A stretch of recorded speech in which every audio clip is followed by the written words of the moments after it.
আগামী 14ই মে 2026 উচ্চ মাধ্যমিকের যে চূড়ান্ত ফলাফল আসতে চলেছে সেই চূড়ান্ত ফল প্রকাশে মেধা তালিকায় কারা অংশ নিতে পারবে, মানে কত নম্বর পর্যন্ত পেলে মেধা তালিকায় নিজের জায়গাটা আনতে পারা যাবে বলে তোমাদের তরফ থেকে অনেকেই প্রশ্ন করেছিলে এর আগে বিভিন্ন উপস্থাপনায়। আজকের এই ছোট্ট উপস্থাপনায় সেরকমই একটা আভাস তোমাদেরকে এখন দিতে চলেছি, তাই মনোযোগ সহকারে শুনে নাও এবং বুঝে নাও। তোমরা যারা খুব ভালো পরীক্ষা দিয়েছো এবং র্যাঙ্ক হোল্ডার হতে চাইছো, অর্থাৎ 2026 উচ্চ মাধ্যমিকে প্রথম 10-এর মধ্যে নিজের জায়গা দেখতে চাইছো, এরকম যারা রয়েছে তাদের মধ্যে অনেকেই তো এই প্রশ্নটা করেছো। সেখানে আবার কেউ কেউ পাশের হারটা সম্পর্কেও জানতে চেয়েছো।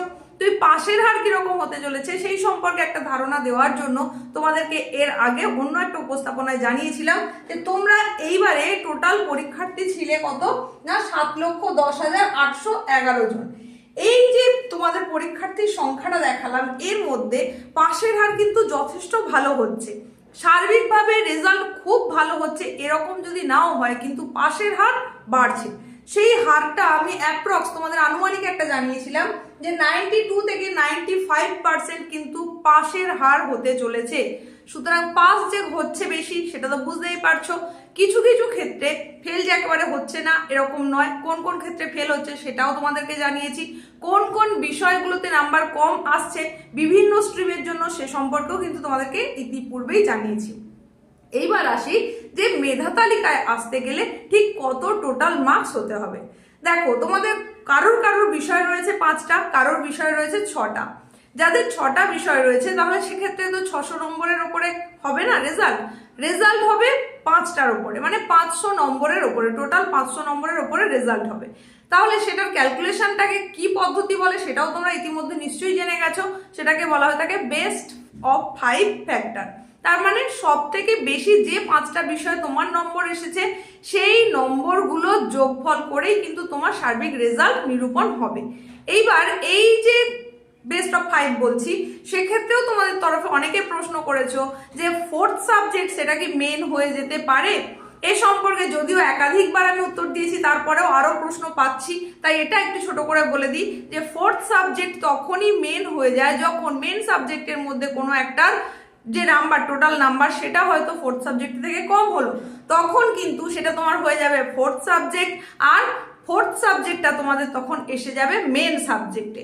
আশা করছি এটাও বুঝতে পেরেছো। এবার এই বেস্ট অফ 5 ক্যালকুলেশন করার পর সেখানে টোটাল যে মার্কসটা হবে সেটার উপরে নির্ধারণ হবে যে তুমি কতটা নম্বর পেলে বা তোমার পার্সেন্টেজটা কত হলো, তুমি মেধা তালিকায় আসতে পারবে কিনা। তো মেধা তালিকায় আসতে পারে যারা, তাদেরকে টপ 10-এর মধ্যে থাকতে হয়।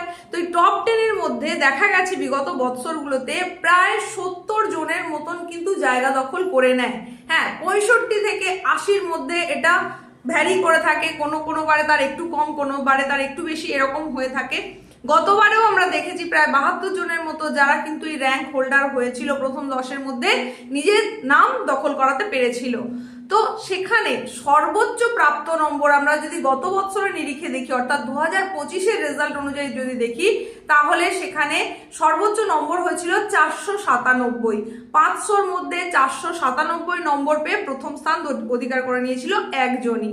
কিন্তু প্রথম 10-এ এই যে এতজনের কথা বলছি, সেখানে 10 নম্বরে যাদের নাম এসেছিল তাদের গ্র্যান্ড টোটালটা ছিল 488।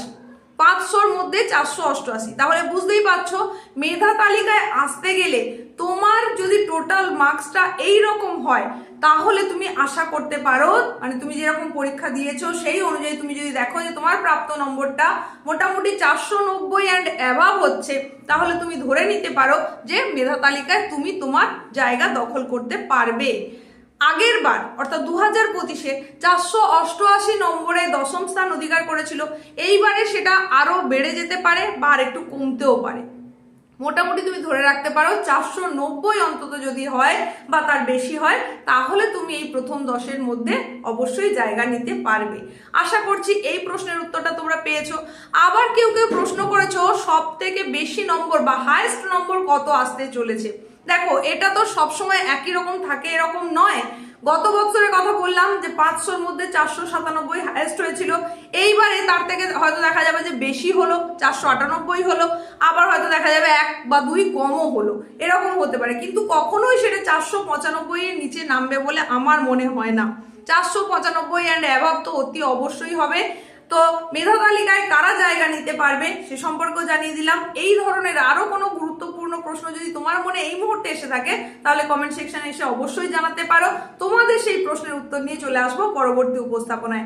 রেজাল্ট প্রত্যেকের ভালো হোক এই শুভকামনার সঙ্গে আজকের মতো এখানেই শেষ করলাম।